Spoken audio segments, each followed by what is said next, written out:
So the coming of the Messiah is, we see that as not necessarily the birth of Jesus, the man. It's the story symbolizes the coming of something into our consciousness, into our awareness. And that something is the spiritual core of our being. It's the spiritual essence. And it's not really born, because to be born it carries the idea of just starting. What is happening is we are awakening to something that has been with us all along, but we have forgotten. And we'll get into that today, but that's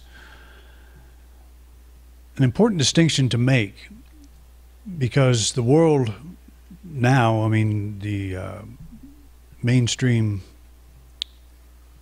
religion, and many kinds of mainstream religions, are either looking to the past for something that occurred that was supposed to initiate a change that would culminate in world peace or a whole new world order.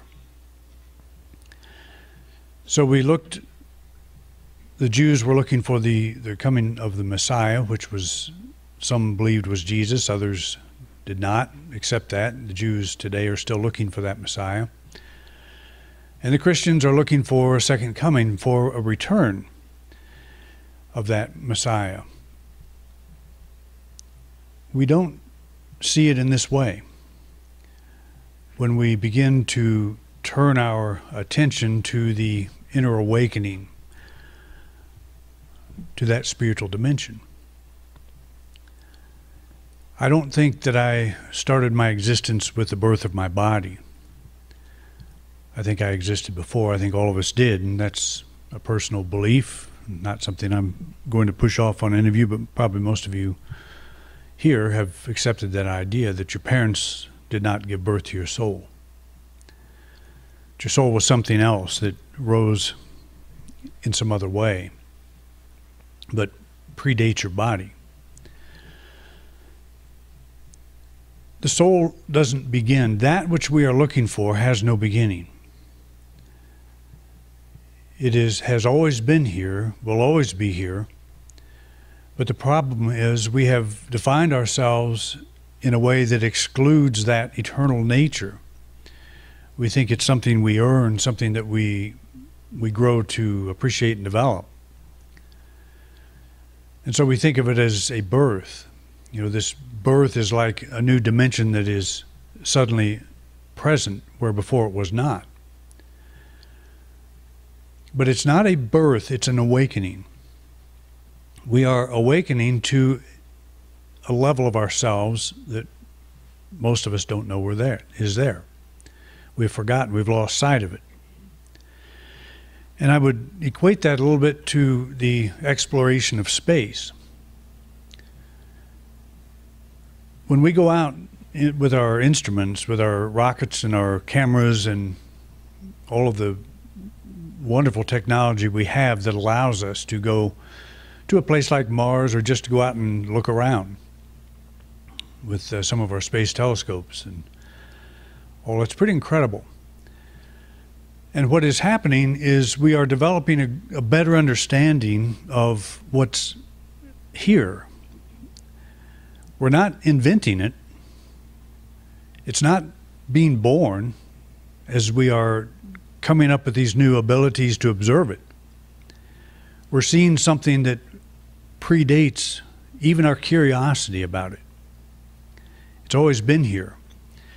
And we're developing the instrumentation that allows us to acknowledge that. We're saying that we are discovering different facets of the cosmos. And we are discovering that, but what's that mean? It doesn't mean we're inventing it. We say Columbus discovered America. Did he cause it? Did he put it in place? It's a perspective. It says that America really didn't exist before Columbus, which is a total falsehood. It existed long before. Our discovery doesn't mean that it's born. in actuality, it means it's born into our awareness. We become aware of something, and then it becomes a factor in our thinking. And that's what the spiritual awakening is all about. The birth of Christ is symbolic to that awakening that we are all undergoing. Because we begin to awaken to it doesn't mean that the soul just starts, that spiritual dimension just begins. We're becoming aware of something that has been with us all along and is in fact the very source of our being. So our coming up to that awareness, we're looking at the four fundamentals of God, the four different aspects of God: life, love, power, and intelligence. And we're using the Advent wreath to get a handle on this. Life expresses through us, that was the first one, it expresses through us as enthusiasm. We want more life.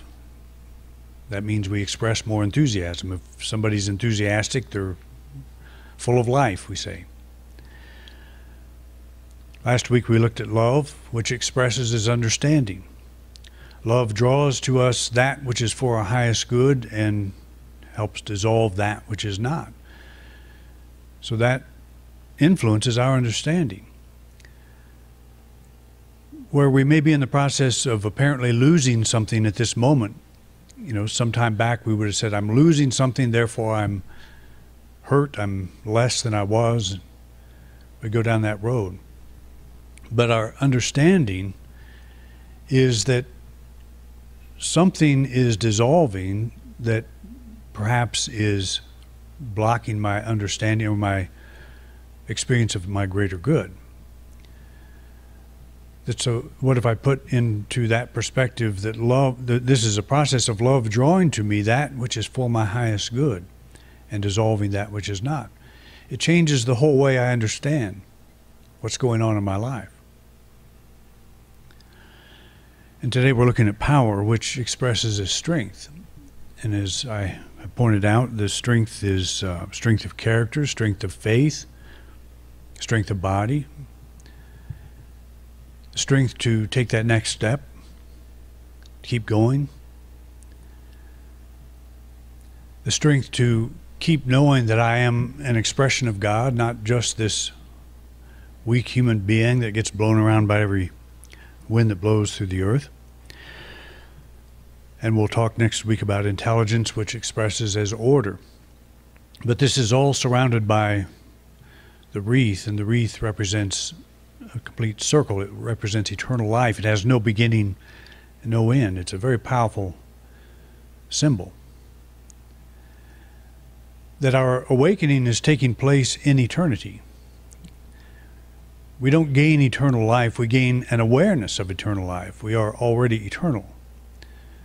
But if we live as if we are bound to this body, bound to the circumstances we're in, I'll just die if you leave my life, or I'll just die if this thing changes.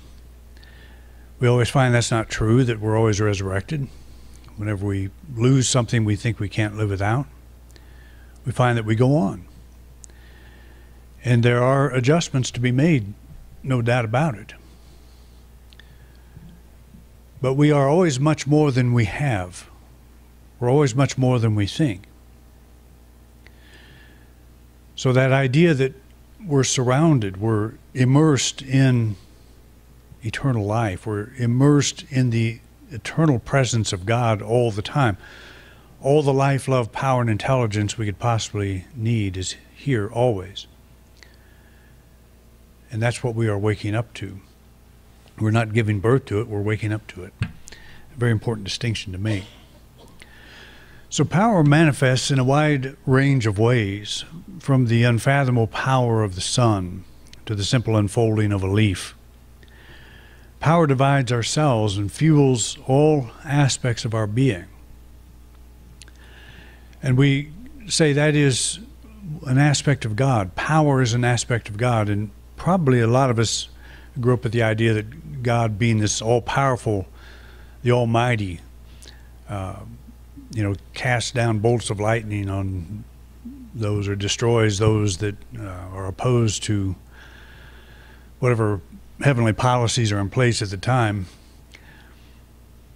That power is something that is asserted or exerted on us in an overwhelming way.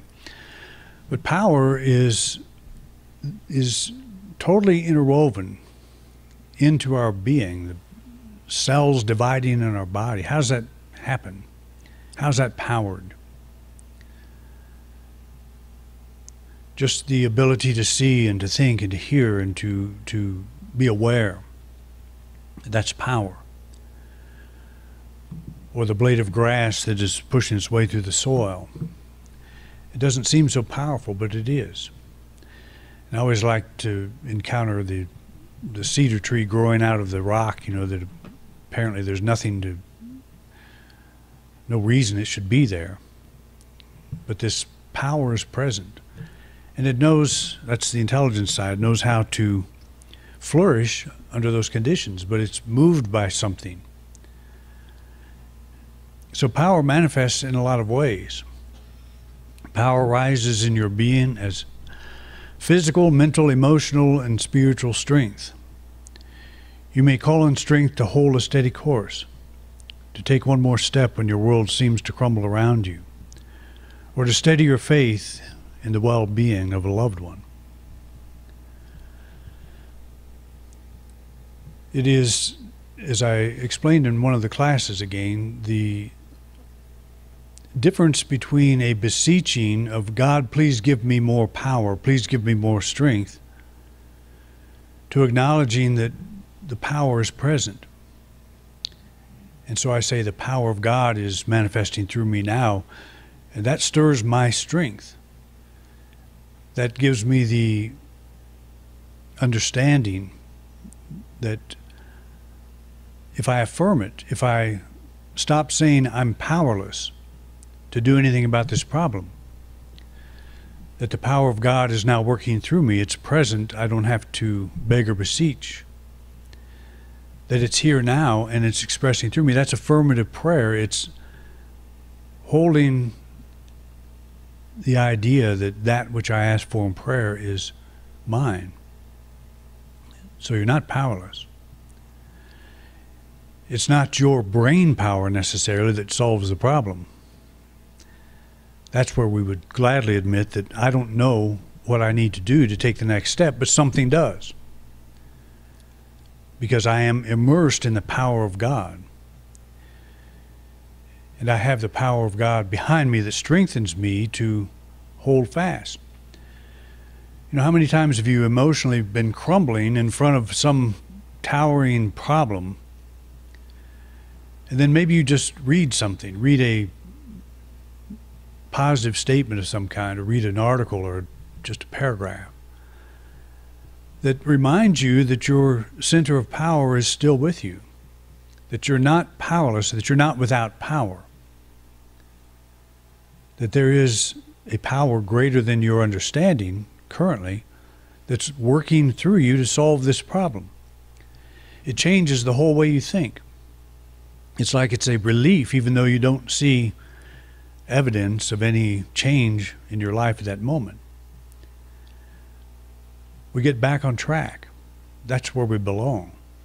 We belong in that understanding that we are not without power, that we live in power, and that power is now expressing through us.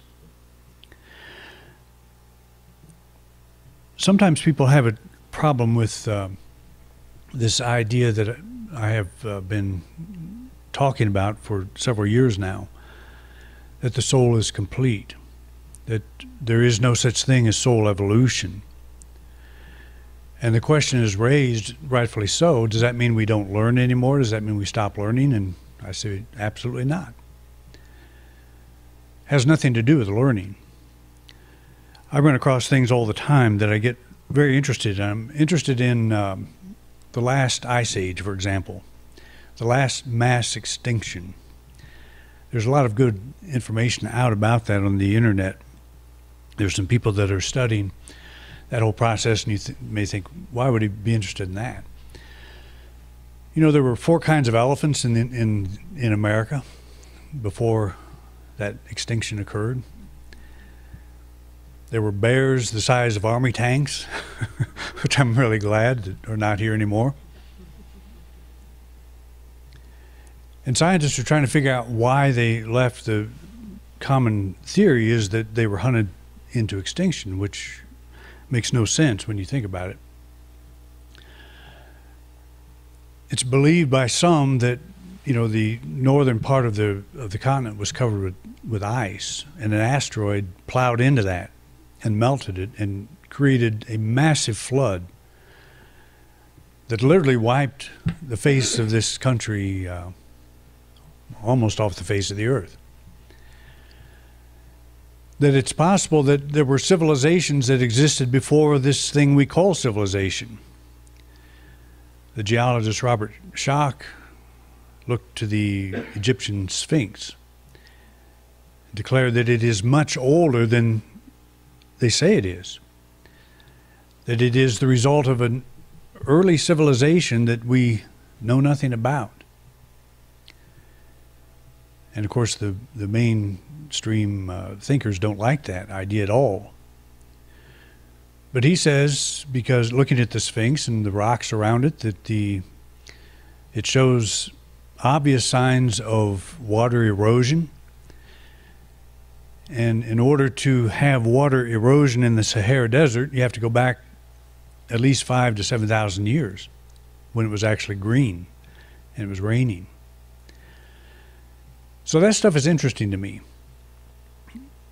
So I don't want to quit learning. I don't want to quit exposing myself to this kind of thing. I think we've just barely begun to understand this planet. And I hope we keep developing our technology. I hope we keep moving forward in that regard. The whole space thing, the Mars probe, all that stuff is really interesting to me. So our intellect, our thinking process, our learning process never quits.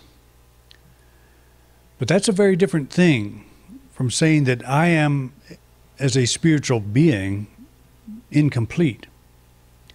I'm something less than I will be in the future because I learn more things about spiritual ideas. If I live as if I am spiritually incomplete, I will live my life quite differently than if I understand that I am the image and likeness of God, and I'm here to experience this planet from a state of joy, from a state of interest. Not because I'm here in a school trying to pass tests, trying to get on to the next level. That which I am at the spiritual level is complete. And so many of us live life because we bumble through life sometimes. We associate that with being incomplete at a spiritual level. Or maybe our bodies are not healthy. Maybe we're having struggles, in some area of our life, so we say that must be because I'm an immature soul. We've got to stop saying that. We've got to stop equating the condition of our life with the condition of our soul. Because that does something to our psyche, that it puts a hurdle in front of us that we can never jump. I am now an expression of God, and I will always be. And at the spiritual level, I am perfect. That's not an egotistical thing at all. But I won't stop learning. It's almost like we have taken the soul as a wild bird, and we have stuck it in this cage. And we've said, if you learn to be happy in this cage, you'll advance, and we'll get you a bigger cage. And that's sort of how a lot of people approach the spiritual path. It's about going from cage to cage until we don't need the cage anymore. For a domestic bird, that's fine. And by domestic, I would say those of us that have bought into this belief that we're born in sin or that we are incomplete as a soul, that we're evolving, the cage is fine. So we live in this cage, and our whole spiritual purpose is to learn how to be happy in this cage. But the soul is a wild bird, and that doesn't fit. So we want to get rid of the cage altogether. The domestic bird, you don't want to just turn it out. That's why people don't understand this kind of thinking. Is I'm a domestic bird, so this cage is fine. I just want a bigger cage. I want a cage that's very comfortable. I want to drive the Lexus in my cage, and I want to, live in have the nice nest material in my cage. It's about evolving the cage. That's how many see the spiritual path, evolving the cage. But the spiritual path is about awakening to the wild bird. My soul has never been caged. I try to cage it. I try to put it in, understand this whole spiritual thing, and I try to define myself. I try to define purpose and God and what all this is about. But that's a cage. It becomes my cage. But I live in this cage and I try to make it better. And I think that evolution and advancement is me being able to like this cage better. Settle into this cage. And that's not what it's about at all. It's about, what do you do when you wake up to the fact that you're a wild bird? What do you do with that information? It has nothing to do with the cage. If you take a domestic bird and open the cage door, the bird won't fly out. I mean, in some cases won't fly out, because that's its world. That's how it's defined itself. How it sees itself includes a cage. And so many of us, it's the same thing. And we think, well, I've got to evolve out of that. I've got to get to the point where, I get a larger cage and a larger cage and keep going down that road. And my learning is all about cages. What do I want in my new cage? But the ultimate learning is the waking up to the fact that you are a bird that was not born with a cage. That's what we're moving toward. And it's not a linear path. It is something that occurs right now, as Jesus says in the Gospel of Thomas, that the kingdom of the Father is spread out upon the earth and men do not see it. It's like it has nothing to do with the cage. It has everything to do with the truth of who and what we are at the deepest level. That's where our power is to be directed, not to building a better cage or acquiring a better cage, a bigger one, but understanding ourselves as the bird. So as the bird, do you lose interest in your world, the surroundings? I don't think so. It actually increases your interest in the world, because you're free of so much of the confining thinking that you've been involved in the past by defining yourself in such a restricted way. But this whole idea of soul evolution is tied into cages. This whole idea of saving the soul is tied into cages. These things do not exist in the real world. The soul knows nothing of these things. We have created a view of who we are and what we're about. And we've stuck ourselves inside that view like a cage, and we're trying to be happy in it. And that's not what we're here to do. But that's something that has to come to each one of us. How comfortable do you feel flying out of the cage? Probably not too comfortable. So you don't have to fly out all at once. It's the knowing that I am an eternal soul right now. It's the coming to that awareness. And it's a different kind of learning. It is a stilling the intellect, census-based information gathering system that we're all trained in. It's silencing that for a time and just exposing ourselves to the radiance of that songbird that is in us. And it teaches us. what we are at the deepest level. And that's power. We begin to then regain our power. And that power begins to express naturally as spiritual strength. Strength of all kinds. You become a lot stronger in this planetary existence when you realize this is not your home. You're not of this world. You're in it, but you're not of it. Most of us are of it. I mean, there's a thinking pattern process that we have all inherited that says you are of this world. That's why you have to make this cage the very best possible cage it can be. The earth is not a cage. Our perception of ourselves is the cage. And that's what's changing. And it's a process, but it has nothing to do with time and space. It can happen in the twinkling of an eye, as Paul said. We can be looking through a glass darkly at this moment, thinking I have to learn more, I have to become something more than I am, so I can experience the freedom that I desire. Why do you think we all desire it? It's a universal thing. It's the songbird in us saying, I don't belong in a cage. But we interpret that as meaning, I need a better cage. I'm not happy with this cage. It's not big enough. It doesn't have all the amenities that would make me happy. But it means that we learn to live on this planet with that understanding, as Emerson said, with the privilege of immeasurable mind. That we're not confined by our circumstances. We're not defined by our circumstances.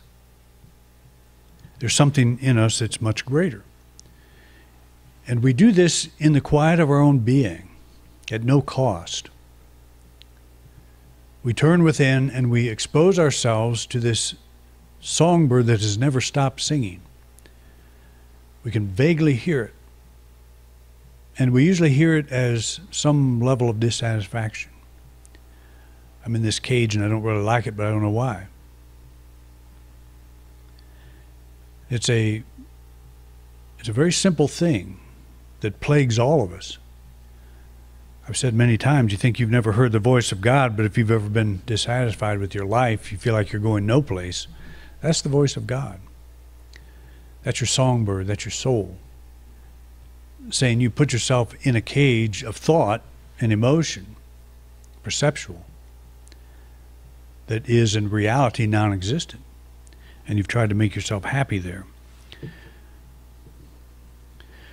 Strength may manifest as the courage to make an apology, or it may express as the power to say no to a behavior you know is destructive. I kind of got off my track, but this is true. Like, why would we be afraid to, or not feel like we had the strength to apologize to somebody for something that maybe we didn't do wrong, but they thought we did? To somehow reconcile that. You regain your power when you give up the thought that you've got something to lose, that somebody can take something from you of character, of your character. That's what I talked about last week about forgiveness. Forgiveness has less to do with other people than it does taking your power again. They didn't take anything from you. Nobody has that power. But you have the power to think they did and behave as if they did. So you say, okay, I'll forgive their behavior. Well, forgiveness has nothing to do with them. It has to do with you reclaiming what you think they took from you. They never took it. It's an awakening to that truth. And you know you have forgiven when you look at them and have no animosity. It's not because you're trying to put them in an okay place. where what they did is okay. It's that you have taken your power back, the power that you thought that they took from you. It's not always easy to do, but it's a lot easier than not doing it. I've discovered that. If you are making your peace depend on the actions of another, or you're changing your perception of them in a way that lets them off the hook, you'll probably always hold some level of animosity. But if you see that it has nothing to do with them, it has everything to do with you, they took nothing from you. They can't ever take anything from you unless you give it to them. That you take that back and you have forgiven them. You've given a perception of yourself. You've given it back as something you do not need. Because nobody can take from us the things that we think they can. And I don't care what they've done. There's some pretty nasty things that go on. And we can hold those wounds forever. But how good does that make us feel? How much does that really help us? It helps us when we realize that nobody can take anything from us. They're powerless to do that. We have the power, always. So we have some affirmations for strength and power. Let me say each one first, and then I'll invite you to join me and speak them aloud. I am an expression of pure power. Together? I am an expression of pure power. The full radiance of my soul empowers me to steadfastness in all that I am and all that I do. Together. The full radiance of my soul empowers me to steadfastness in all that I am and all that I do. My strength is boundless. My power has no limits. Together. My strength is boundless. My power has no limits. Affirmations are not words. They're movements of mind, movements of emotion. We don't say them to make them true. We say them because they are true. So you'll have copies of these on the backs of your bulletins, and I would recommend just holding these ideas through this week. Let's close with this. Release the emotional energy of helplessness as you use these affirmations. It's very important to see when you say something like this, when you make a positive statement, that you actually have an experience. You give yourself the freedom to have the experience that the affirmation describes. Don't try to make anything happen or even look for changes in your life. Know that the flow of power rises in your being as strength, the strength you need to do what is yours to do. So we're kind of erasing some mental and emotional limitations, and a natural strength rises when we do this, the strength to do what it is we need to do. All right. So I kind of went all over the board today, but at least it's kind of the shotgun approach, but surely there's something you'll get from that bunch of words. All right. Thanks for coming out, and we'll finish this up next week, and then we're going to move right into our Christmas experience.